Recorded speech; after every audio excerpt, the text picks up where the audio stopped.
So we did. We went to the railway contractors in this giant project, and supposedly there's his house up to 117 live alien critters, or whatever you want to call them. Right now, it's not housing much of anything. Most of the stealth hardware has been removed. They moved it over to Kirtland Air Force Base. It's probably a result of it, although I can't prove that.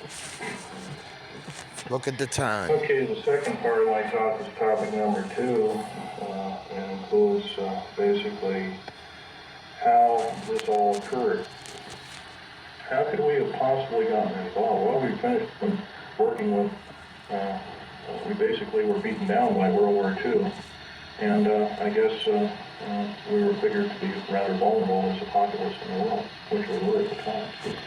And I'm sure this is probably why we, at our weakest point, later found out to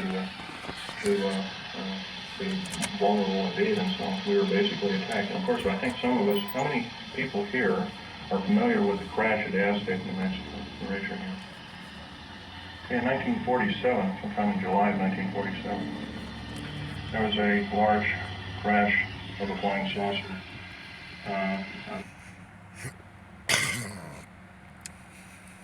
Time travel. I believe it had 7 or 8 alien critters, or whatever you want to call it. I had a friend of my father crashed a disc, and my father protested violently. But anyway, As a Tesla rolls by me, following me. Johnny Ross. But other than that, UFOs, it really wasn't my bag until I started working at Area 51, which is Nellis Air Force Base north of Las Vegas, Nevada. Going back in 1979 in the firefight, it took me about 2.5 years to recuperate, enough that I could go back to work. But I did. I survived. I went back to work. The Morrison Peninsula at EG&G, and back to all Page and Page and other construction outfits at the time. Anyway, at Area 51, they were testing all kinds of very peculiar spacecraft. I think you're also, how many people here, for instance, are familiar with Bob Lazar's story? Good. That's a good group indeed. I suggest if more of you buy his, or obtain his tape or borrow his tape and read some of the publications. He was a physicist who worked at Los Alamos National Laboratory at Area 51, trying to decipher what was the propulsion factor of basically these alien spacecraft, these discs and other kinds of type of craft. So, but there's another thing I want to talk to you about other than all this stuff about deep underground military basing that might be effective. We're all basically here as kind of like a captive audience, except that we're all worried about the strange activity of our federal government. I'm very worried about it. They've stonewalled senators. They've lied to the public. They refuse to tell the truth in regards to the alien matters. I can go on and on. That the list is it would take longer than our days here. 21 minutes.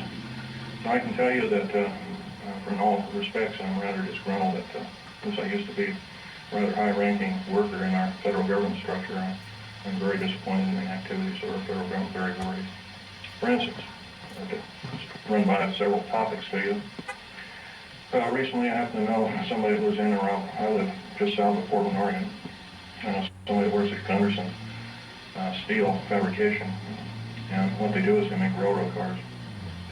And a fellow I know, I've known for the better part of 30 years.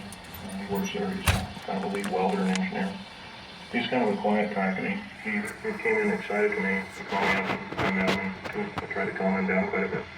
But he told me, he says, oh, they're building prisoner cars. They're going to, looks like everything you've been talking about the federal government is starting to happen. So anyway, he told me what was happening. He mentioned that Gunderson has got a contract with the federal government to build 107,200 full-length rail cars, each with 143 pairs of shackles in each car. Bowring rail cars.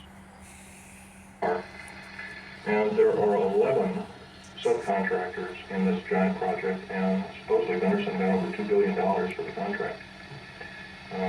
Bethlehem Steel, there's different steel outfits or different fabrication outfits across the country are building.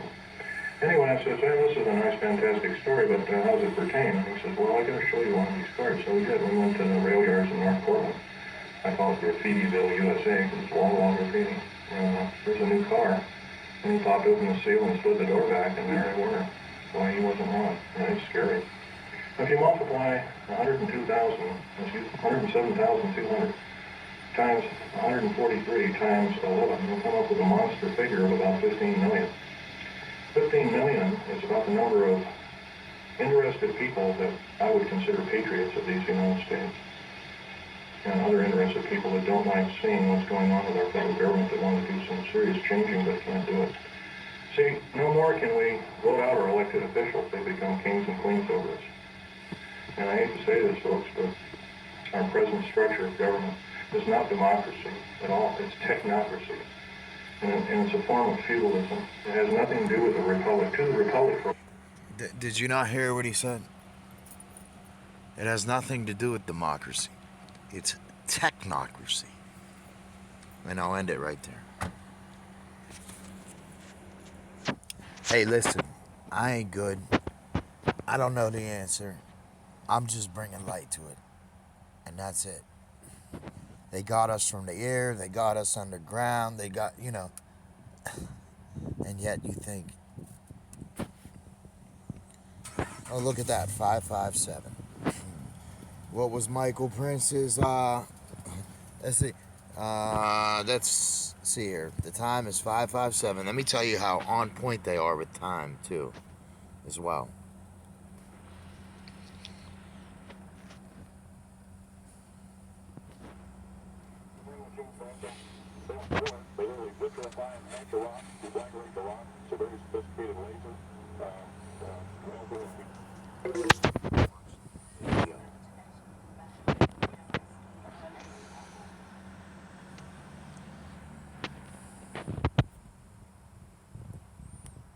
Supposedly on Mars, there's a city the size of LA still emitting radioactive heat. It's bullshit. I don't care who comes from here or what happens. See the Phoenix program?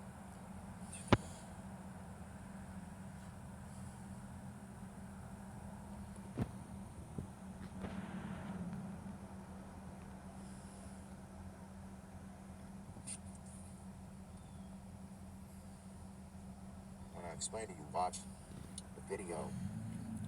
5-7 video.